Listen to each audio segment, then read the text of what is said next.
Soybeans sunk double digits following the release of the latest supply and demand report, with yield changes calling for a pretty big crop. Michelle Rook is back with further analysis in Markets Now.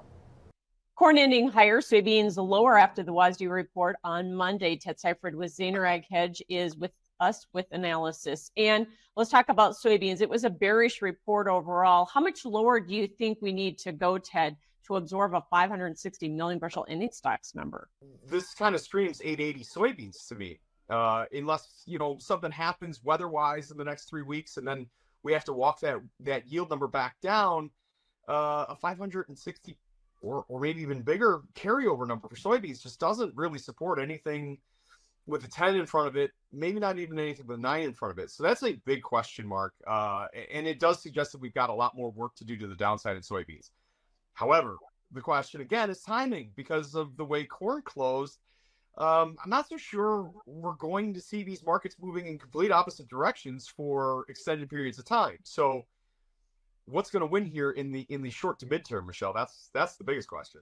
Short term, though, corn was up, and it wasn't that the report was necessarily bullish. It was just maybe a little less bearish. Ending stocks down about 25 million bushels, sum total. Does this just stop the bleeding temporarily, though, Ted?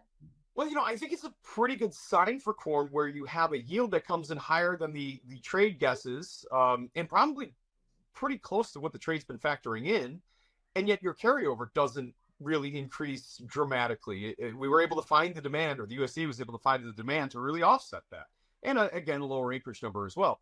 So that's actually a pretty big sigh of relief for corn, and so you saw that reflected on the board in the form of a pretty substantial key reversal. I mean, we made new contract lows for that December corn, and then ended up closing not only above Friday's highs, but also above Thursday's highs. So your technical traders are going to point to, hey, look at that. That was a really nice reversal higher. That is maybe indicating that we're getting close to putting in a bottom, or could be the low.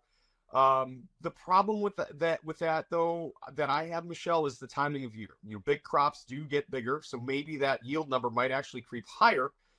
Also, we know that there's a lot of on-farm corn left to move before we actually get into harvest. Absolutely. All right, thanks, Ted. Ted Seifried, Zaner Ag Hedge. We'll have more Ag Day coming up. Watch Markets Now with Michelle Rook on the Farm Journal YouTube channel, keeping you updated throughout the day on the markets at the open, midday, and close. Find out what moved the markets today and what to expect the market to do next. For professional marketing advice specifically tailored to your needs, call Zaner Ag Hedge at 312-277-0113.